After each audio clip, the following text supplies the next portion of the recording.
Listen, you're my friend. I noticed you haven't really been yourself recently. Yeah, I feel like something's up. How are you? Are you okay? Is there anything you want to talk about? I just want to know how you're feeling. And listen, even if you don't know what to say, I'm here to talk. No matter what you're going through, I just want you to know I'm here. I've got your back. When you want to talk, I'm here.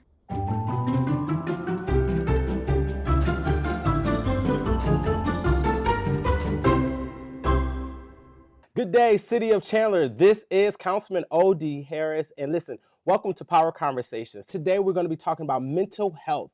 Mental health is a very important thing to talk about. Today, we have a very special guest that's going to talk with us today, Dr. Paula McCall. Welcome. Thank you for having me. Absolutely. We got a difficult conversation today. Yep, we do. And there's a lot of unpacking that we have to do. And where are we at right now with mental health in America, and where you see that as an expert? Well, I think we're at a crucial point with mental health. One of the things with the pandemic is that we started having conversations about mental health and started increasing this awareness. It's not just a subset of people who deal with mental health challenges, that we all are susceptible to mental health challenges. And so we've kind of opened up that dialogue during the pandemic. And right now we're at a crucial point where we need to not push that back under the rug now. We need to continue having these conversations about what mental health is, what people need, and how we as a community can support each other. You know, mental health isn't an individual issue. That a person's mental health, there's significant factors that impact a person's mental health and their well-being and how they go forward. That there's mental health issues throughout our whole situation, that environments matter, that our community, that our schools, that our households impact. So we need to really recognize that, and we really need to keep moving forward with having these really open, direct conversations like this, you know, where we're not afraid to talk about suicide and we're not afraid to talk about mental health and what that means, because putting the dialogue out there is what's going to actually save lives. You mentioned suicide. We've seen that. We see it on TV. We see it happening all around us. Mm-hmm. Yeah. You know, and how do we pay attention to the signs that one is displaying that they could be suicidal? Mm-hmm. Well, I think we need to be really aware of what some of those signs are.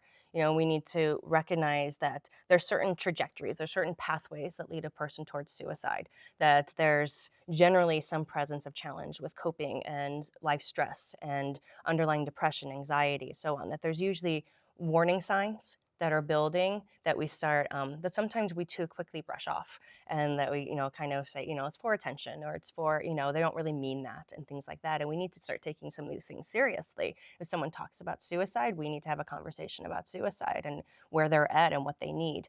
If someone is showing signs of being really hopeless about the future, if their emotions are hard to regulate and they're experiencing extremes and having a hard time, if they've changed their behavior notably, you know, they're no longer engaging in things that they've liked before and things like that, then we need to be aware of that. And I think the biggest point is that we have to have conversations, and we can't just put it on the person who's experiencing the mental health challenges. It's not just about, hey, here's a hotline, call if you need help.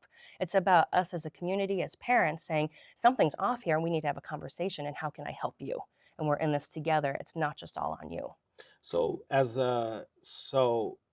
a parent, you know, we're always discussing with our kids social media. Mm-hmm. Does social media plays a factor in your child's mental health? Is there some type of correlation between social media and them attempting to commit teen suicide? We did see, you know, during the time of George Floyd, they showed his death on every single major network, every single social. I mean, I had to turn off my social media because I kept seeing this image that was so a man being killed. Talk to us about social media and how it plays in our roles and seeing images like this. Yeah, and social media, I mean, it's a form of communication that is prevalent in our society now. We're not going to get rid of it. It's something that exists, and it very much exists for our children. They're growing up with it as part of their communication. And I think social media, and what you mentioned too, we're also talking about media coverage, you know, and what is shown and what is repeatedly shown and how that impacts people's mental health. Obviously, yes, absolutely. Those things can impact how we interpret the world around us, if we interpret our safety, if we believe that we're secure. But also social media has a lot of positive effects too. Okay. And actually during the pandemic, one of the things that really was a protective factor for our kids was that they were connecting through social media. And it already existed, so they didn't have to learn anything new. It was already present. It was something that they could consistently access, and it was their way to connect with family and friends. And that was actually a protective factor for our kids. So it's important to recognize, that with anything, we have to find our own balance, and that's where, as parents working with our own children, and what is your balance? How do you feel when you're on social media? Is this bothering you? Should you still be connected to this person? Is watching that media coverage over and over again, is that good for you? How you feel about that? And helping our kids learn their own personal boundaries, because there can be definitely lots of benefits as well. You talked about signs. What are those signs? Is that being withdrawn? What are those signs? If someone talks about suicide, if they mention suicide, we need to take that seriously. It's not just they're looking for attention. It's they're talking about suicide. We need to have a conversation. Showing hopelessness for the future, feeling like a burden to those around them. And that sounds like things like, well, I don't want to tell you about that because, it's just going to make you feel bad. Or you should have had a better kid. Or you deserved something better than me. Things like that. Marked changes in behavior. So again, that withdrawal from things, just changing the social interactions. When, as parents, we have a parent intuition that we need to listen to. When we say something's off with my kid, we tend to talk ourselves out of it, but we need to listen to it. It's like something's off. And then what we need to do with that is we need to have direct conversations with our children. And we need to sit down and say, hey, you mentioned suicide. Talk to me about that. What is that? Are you thinking about suicide? Have you thought of, like, do you have a plan for suicide? It's okay to have those conversations because it's not going to put the idea in their head. Our kids are already exposed to all of this, and our kids are already experiencing mental health challenges. So it's already there. And we need to have those conversations and talk to them. Well, how are you feeling? Are you feeling depressed? Do you feel anxious? And just opening up that dialogue with our children. And, as a parent, we don't want people to think that our kid is having an issue, a mental issue, a mental breakdown. As a parent, oftentimes, it's more like rejection. No, I reject the ideal. You are not having these issues. You are not experiencing these things, because as a parent, we look at it from our level of experience. We have house, we have car, we have job, we have all these social responsibilities that we have to take care of. And there's no way as a child you should be experiencing this. And often the denial of the parent and the disconnect begins to happen because of the fact that we feel and then the child pulls away. And the child pulls away. Yeah. And so it's really important to recognize that, mental health, anxiety, depression, suicidal ideation, there's no profile. Anyone can experience those things. You can have the greatest job in the world. You can be a star athlete. You can have all kinds of things that seem to be playing in your course, and it still happens. And so we need to recognize that when we have these conversations with our children, that make sure that we're validating where they're coming from. Their perception is their reality, and we don't need to change that. We just need to listen. And we need to hear, okay, I hear that you're anxious. I hear that you're depressed. I hear that you're struggling. And then we need to focus not on changing their perception, but giving them support in where they are. So how can I help you? What can we do next? What's something that we can do together to help figure this out? Yeah, I like what you said, validation. That is something that we all need, on social media. We need that validation. We need that like. We need that heart. We need that someone saying, oh, you looking good today. Yeah, exactly. Like, if I woke up this morning and I put my picture on social media and I didn't get a like, well, I'm having a problem with validation. Yes, absolutely. And so we all need it, even us as adults. What happens when the adult is not feeling validated? Can they really correlate the validation in sequence to their child when they don't feel validated? Well, and that's a really great question, because as adults, we have to be aware of our own mental health, and we have to put ourselves first in certain aspects with that. If as a parent, I am not doing well and I'm experiencing a lot of anxiety, depression, suicidal thoughts, it happens at all ages. And if I'm experiencing those challenges, then I'm not well equipped. So we need to take care of ourselves. We need to put our air mask on first. We need to take care of ourselves. We need to really look at how are my coping skills? How is my coping skill versus my life demand balance? Am I able to cope with what I've got? Am I overstressed? Am I overwhelmed? Am I experiencing, what do I need to do for myself? And really explore some of those things as well, as far as how I'm coping. And we need to validate ourselves. Yes, yeah. If I'm feeling anxious, this is a really hard day and I feel overwhelmed, okay. I do. Yeah. So I need to figure out what to do about it. Yeah. And I think that, I personally, I'm so busy. Parents, we are so busy doing things every single day. We're doing things. We're extremely busy. We got We got to take the kids to soccer practice. We got to go take the kid to football practice. Got to work 40 hours. Got to get done with a project. Got a team meeting. If I'm in college, got college to worry about. And there's so many societal pressures. Where do the parents, like, where's our break at? You know what I'm saying? We're dealing with our children who have their issues, but then we're trying to figure out how we're going to pay our mortgages and pay those things. Like, as a parent, and as a parent that's an everyday working parent, how do we then balance dealing with our child's issues? We love our children, but we got to pay our bills too. And that's challenging. And then say, okay, by the way, you need to be actively involved because your child is saying over here they feel disconnected to you. You know what I'm saying? Well, I think we need to look at it a little bit differently as far as we need to integrate mental health into our everyday conversations and into our interactions with our kid. It's not just a compartmentalized, oh, my child mentioned suicide, so now we have to do this big thing. It's we need to have these conversations and discussions with our kids before, early on. And we can have opportunities for that. We can have, whenever we're able, to have a family dinner, sit down together, Who and does have family dinners now? I mean, it's Wendy's, In-N-Out, Chick-fil-A. You know what? You can still sit down with Wendy's Okay.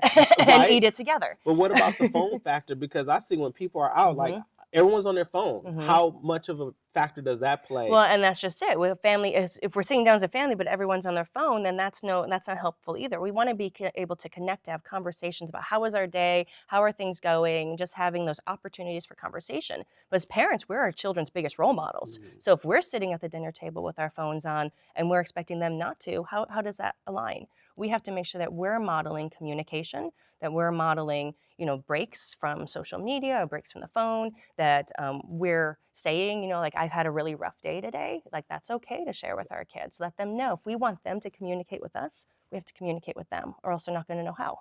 We've seen this in the sports. We've seen this in other places where you've seen people at the top of their game. And Osaka is an example. You know what? This is too much stress. Tennis, all this stuff. I am dropping out. I need like a mental break. Is it okay for us to say, I need a mental day? Is it okay? Should employers accept that as being okay in being a moment of sickness? Like, when is it okay for us to say, I just need an absolute break? Can we say that? Yeah, I think we need to say that. We need to be in tune with where we're at. And if I'm feeling overwhelmed, and that's just one piece of it, we need to also look at what's overwhelming us, what is in our lives that we can adapt and change. Are there certain things that trigger me to feel a certain way? Are there certain things that, are really stressful to me that I keep having to encounter? And identifying some of those things and making changes when we're able to. But yeah, I mean, sometimes we do need to pull away, and we need to have a variety of coping strategies where there's things that I can do that make me feel good, or I talk to people, or I exercise, or, whatever people I talk to. But sometimes we need to just pull away, and that can be helpful coping too. As long as, and then we come back, we have a little bit of fresh space to say, okay, so now what can I do about this? What's my next step? How can I manage this better? Yeah, I like what you said. And before we bring on our next guest, you said triggers.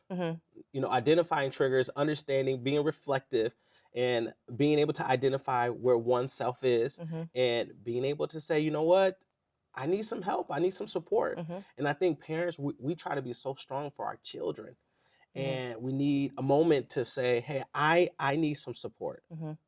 I need some help in this process as well. Well, and I would say let's change how we think about being strong. Being strong isn't pretending like everything's okay and then holding it all inside until we burst. Ooh, that's good. Being strong is saying, I'm having a rough day, or I'm having a rough time, or I need some help.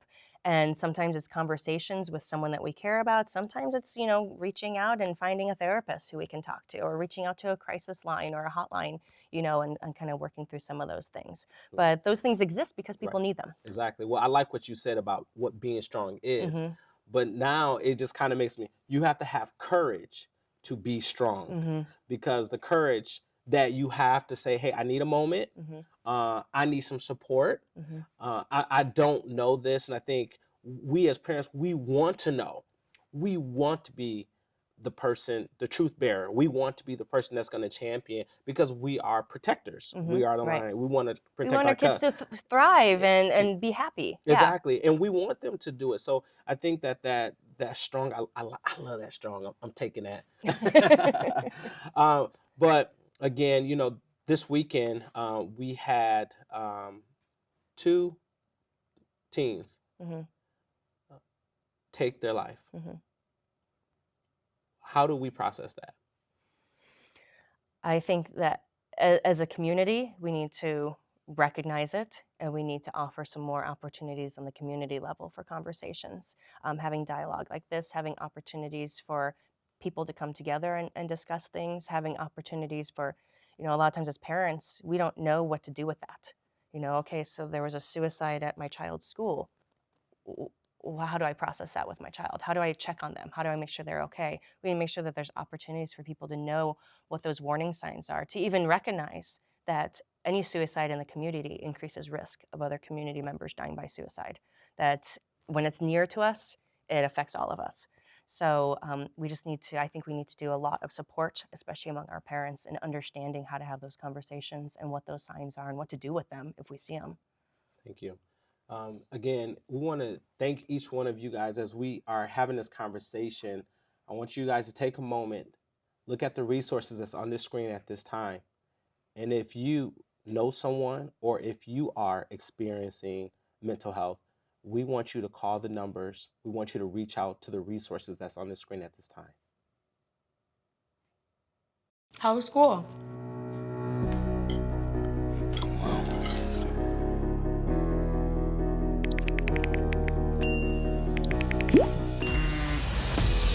I'm just a mess, now I'm just a mess, and you're just a person that changed my life.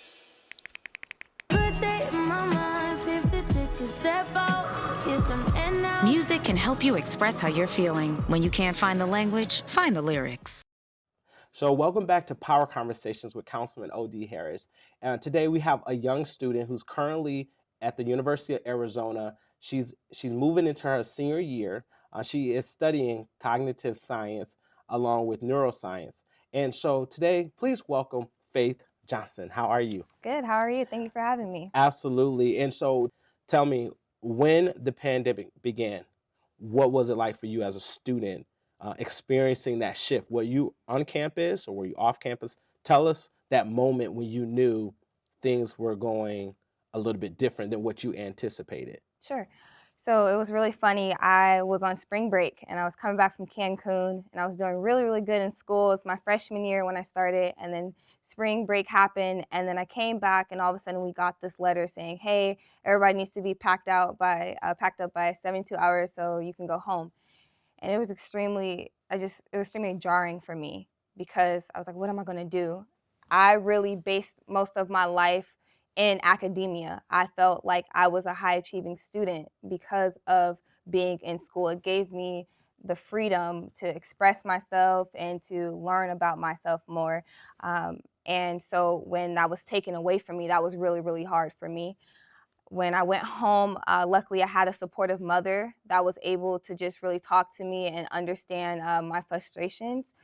But having to see, again, George Floyd, that was happening at the time, Black Lives Matter, as well as seeing things happening, discrepancies in the healthcare field, that put a toll on me. It actually made me decide and made me question what I wanted to do in life. And I think a lot of students did, to see, is this worth continuing to do?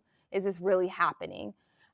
Because a lot of times at first we weren't really taken seriously from the beginning of being college students, but now being in the pandemic, there's no more opportunities that's for us. There's no more networking. There's no more talking to your friends. There's no more trauma bonding with your friends about, you know, what's going on at home life. You are just at home with the computer. You have a certain amount of days or hours to do this assignment, and that is it.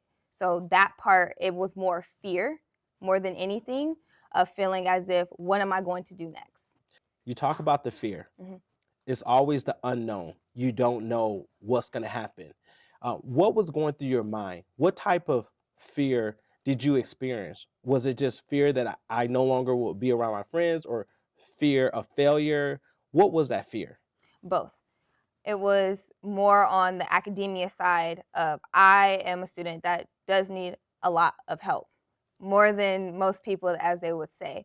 And so to not have my teachers that I bonded with, to not have my advisors to bond with, that was fearful. But also, again, as I said before, when you come to college, you meet so many different people of different backgrounds, of different ethnicities, and you don't feel that you're different, as if you're the same.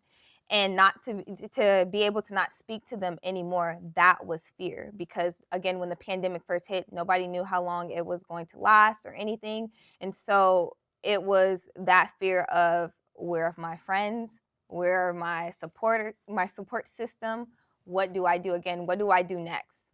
And did you experience social pressures? Did you feel that family, mom, did you feel that, that there could be disappointment in those areas? Oh, yes, absolutely. I do believe I am the scapegoat of my family. I'm first generation on both sides of my family, and especially with me being a woman in STEM, that is a lot. And I have a lot of little cousins that look up to me, my mom being a single mom. So there's just a lot of pressure. And again, I really validated myself on my academics. So to not be able to showcase that anymore was very hard. And I learned in the pandemic that I am not built for learning through remotely. And so that was really tough, because again, I was able to show at school what I can do with being in the clubs. I was president of 3 clubs at the time, and still am currently now. But when you just at home in the computer, what can you show? What can you give? So you were in survival mode. Absolutely. You talked about that. Talk about survival mode. So it's really deep. I've always cared about mental health when I was younger, but I wasn't allowed to have anxiety. I was not allowed to say, I feel overwhelmed. I feel like I'm under pressure, because Faith, you are doing so well in school. You're in these leadership positions. You can't be anxious. You can't be depressed. You can't fail. And especially being a woman, and then being a Black woman, it's a lot of societal pressure already. I had to have that talk with my mom saying, hey, you have to be the best. You have to do what's best. So how do I compete with, again, just being on the screen and just looking? I can't talk to my peers. I can't talk to my counselors anymore. And a lot of times people say, oh, you're supposed to talk to your parents. But a lot of times parents, it's a different generation. I love my mom a lot, but there is a different type of communication when it comes to mental health versus then and versus now. Right. Because I know personally, my family, if I came to mom and said something was wrong, mom was like, boy, this belt is what's going to be wrong with you. Absolutely. If you don't take care of that room, if you don't take care of that assignment. It was never like, come over here, let me coddle you for a moment and let's talk through this. Yes. My mother, though, I will say, one thing I could say about her is that she had to unlearn a lot of behaviors that she was taught. I taught my mother about mental health. That's something that I can say I'm very proud of. That when I say I'm not feeling good, she actually listened and understood, because to her, this is what mental health looks like. No, mental health can look like this. Anxiety looks like this. Depression looks like this. It does not have just a label on your head saying, hey, today I'm anxious, today I'm depressed. And I can say this, that I do have high functioning anxiety. And a lot of times too, with survival mode, you can't speak about that. Every time you explain something, don't tell anybody that, you're gonna give up your plan. You have to be secretive. And I can speak for the Black community, is that there's a lot of just quiet, don't tell anybody about anything, because that's gonna hurt you. Why? I am suffering. I am in pain. I don't have to be this strong Black woman. If anything, I refuse to be. And so that's where that survival mode happened, that I was in isolation. And when you're in isolation, you get these deep thoughts of, I'm not going to make it. And that's what I was feeling through in survival mode, that I was not going to make it. And so since then, Faith, you have, first of all, you are so strong to be going through this process. You decided to put together a survey, and you did a wide range of questions, and I want to allow you the opportunity just to talk about some of your results and some of the things that you were able to make determinations on based on the survey. And I think that this goes to help us parents, but other students that are feeling these type of ways. And so one particular stat you gave was about grades. There's a pressure that comes along with the grades. There's a pressure that comes along with that. Can you talk about some of those things and share with the people, what you were able to discover by doing your own survey? Yeah. So what I noticed in the pandemic more than anything, a lot of times previously was on GPA. You are what your GPA is like your passport, what they would say. But as we know, with learning remotely, you can look that up anywhere. You can, you can talk about it with your peers. It's one phone call away, and there's your answer.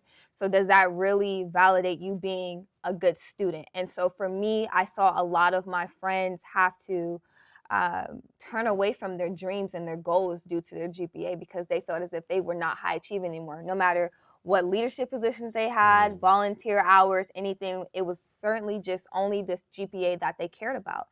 And I felt that way. And I said, you know what, am I alone or is there people like me? And that's again where that school before the pandemic, I had that bond. But when you're at home, you can't really do that. So what I did was I contacted 18 people of different ethnicities and races ranging from 18 to 22 years old.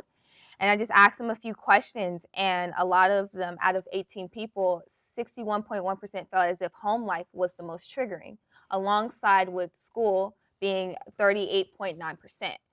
And I wanted to elaborate more of why home life was triggering. And it was because of the pressures of their parents telling them, like, you have to still achieve high goals. Or if I'm paying the bills, if I'm doing this, you're not allowed to be depressed. You're not allowed to be anxious. This is homework. This is easy. But I also found it hilarious and funny that a lot of these students, 66%, were first generation.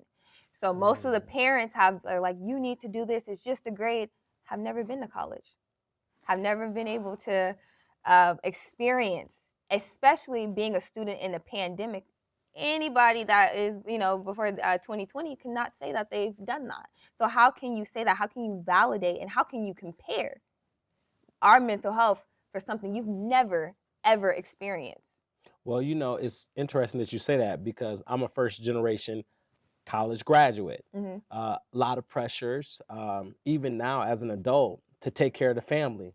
You made it, you were successful, but we both, many of my siblings, we came from the same set of parents. Right. One achieved, one did not achieve as much. And so I think culturally speaking, in the African American community, we want you to be successful because we know that there's a struggle that comes along with it. And I think that as parents, we don't mean to be so closed-minded to it, but we understand that we have some years in life that there's some things that we may have experienced that we're trying to prepare you for or not for you to fall in the same traps. Right. But I do want to elaborate on that. And that's what the Black community is. I don't want you to follow down the same footsteps. So I'm just going to hold your hand the entire time. That's not how life works. You can't do it. Everybody's path is different. As well as with the Black community versus other communities, again, we're taught to survive. They're taught to live. They're able to express their freedoms because they know they have that support system. In the Black community, it's scattered, in my opinion. Most of the times, again, when talking about high achieving, it's common if you ask a person that is white or Asian or any other way, yeah, I want to become a doctor.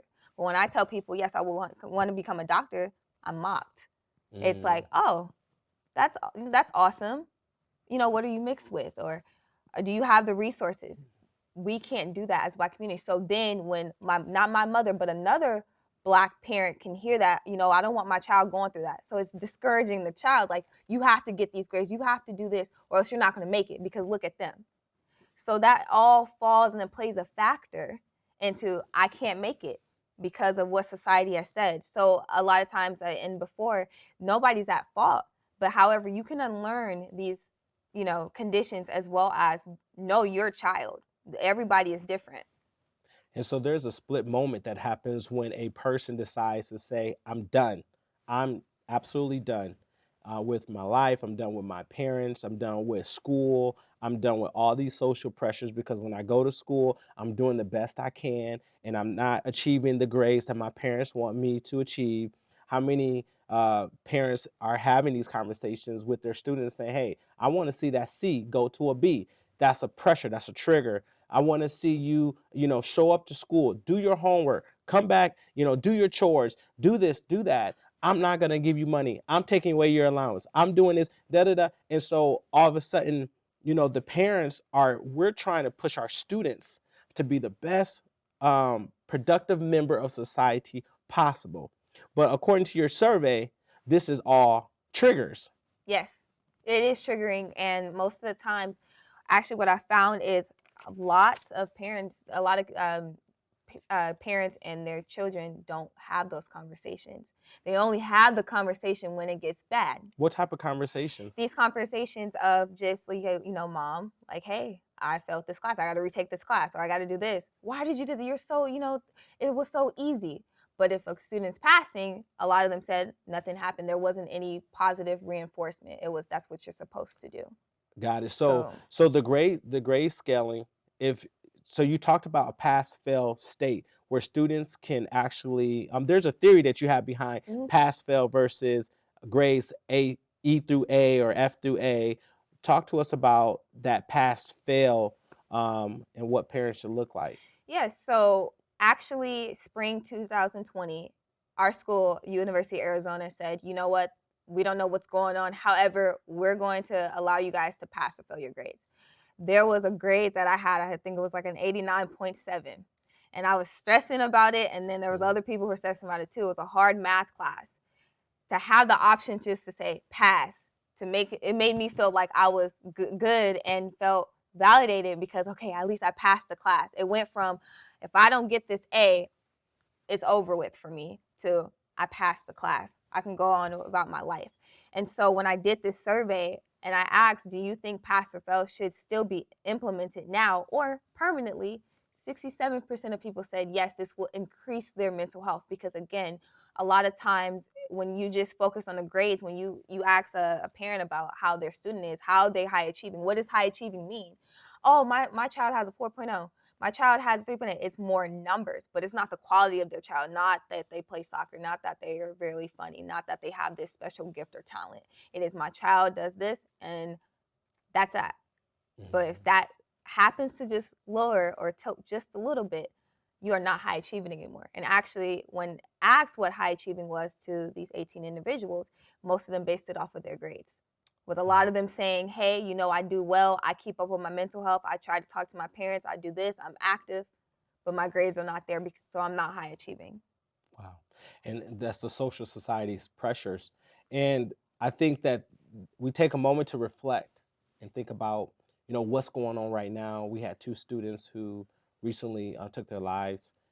As a student, when you hear things like that, how does that make you feel? What do you feel like we need to be doing as a community? Act immediately. Mental health does not have a stamp. There's no name tag telling you, today I feel anxious, today I feel like I have depression. You can look at Google all you want to, but again, this can be anxiety, this can be depression. And so having all of these stigmas around it is just terrible. And again, these pressures, even from school with GPA, a lot of times, again, about rounding a grade. That's like a huge controversy thing right now at school. A lot of students or professors will tell you, you're not deserving of this grade being rounded, and that can alter people's GPA, mental health, scholarships and things. And then they got to explain that at home. And again, their home life is tumultuous already. So they don't want to go through that.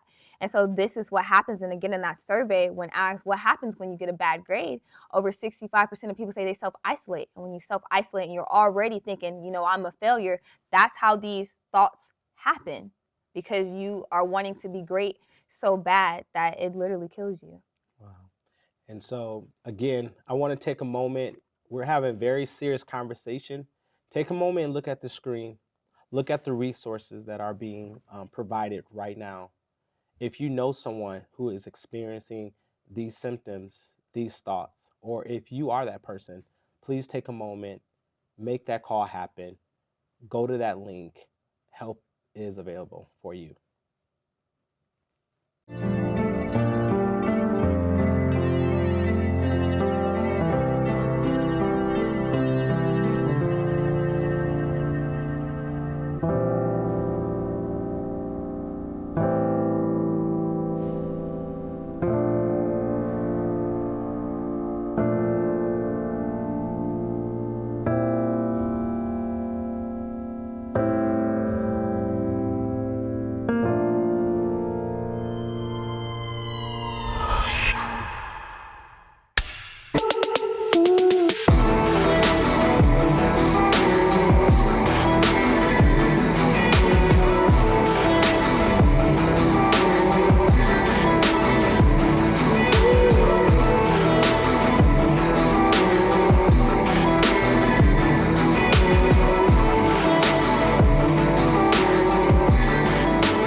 welcome back to Power Conversations with Councilman OD Harris. We have Dr. McCall and soon to be Dr. Faith Johnson joining us today on stage.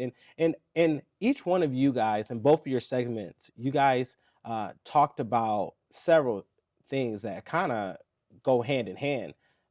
Dr. McCall, you heard the story of Faith in the survey in terms of parents being a trigger.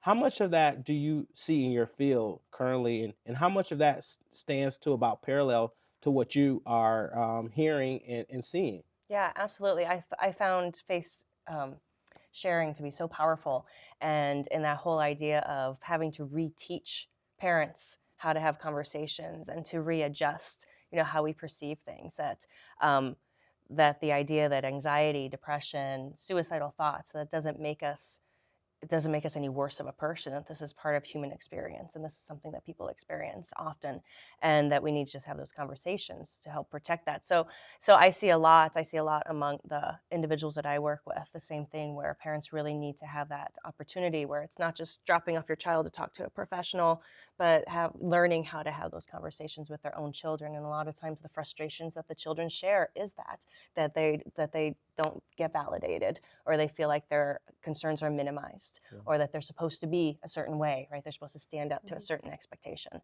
So definitely, I think that's a big piece. And all of this is well-intentioned by parents. Parents don't mean to be doing any harm to their children. Right. Of course not. We want them to be happy and thriving and surviving. And but we get into those modes, and so a lot of times, parents don't know what they don't know. They don't know that that's not the best approach at this point, so that our children want to have these conversations and need them. Yeah. And Faith, how you talked about validation. How important is validation? Do you feel validated when Dr. McCall says that, you were on target? What is validation to you? Do you feel validated? Yes, I feel validated. Again, I'm really blessed to have a mother who does validate my experience, due to the fact, one, she just already had that empathy in the beginning, but having to learn my side of it and allowing me, that's one thing, is allowing me to tell her, Mom, I'm not feeling the best, and to learn. Because a lot of times people are susceptible of learning something, because again, we don't know anything, but you do. I'm the parent, so you do as I say, not as I do. So that's where I feel validated, and especially having an expert in mental health say, yes, this is true, that it makes me feel good. Dr. McCall, when you do family and group therapy, and when you sit down with a family, do you see that parents are trying to dominate the conversation and dominate the experience and belittle the experience of what their children are going through, because what they got going on is so much more important? I think you can feel that way to the child. Okay. I think a lot of times the parents are just coming from their own perspective and their own, attempt. They want their kids to be okay, and they want to fix their problems. And one of the hardest things to learn as a parent is that sometimes our kids have to struggle, and sometimes they have to fall, and we can't make that not happen. What we can do is be a support, stand by their side, and be there with them. We want to make sure that we're not minimizing their experience, not telling them, like, it's going to be fine in a year. In 10 years, this won't matter. We don't want to minimize those things. We want to just say, where are you right now? What do you need from me? How can I support you? How can I help you? And recognize that that process of going through those difficult times is what's going to make our children strong and resilient. And we have to allow those things to happen.